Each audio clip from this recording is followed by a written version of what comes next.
araw sa kusina, nag-iisip ng ulam na bago para sa pamilya at kaibigan. Simpleng luto, masaya ang itsay.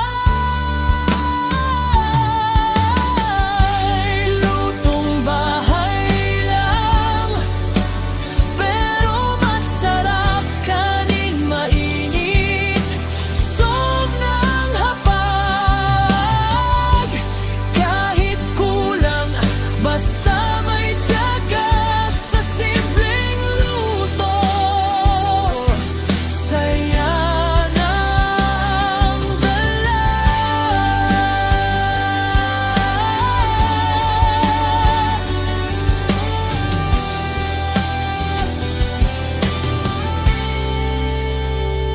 Sa bawat sandok ng ulam sa plato, pagmamahal ang sikreto.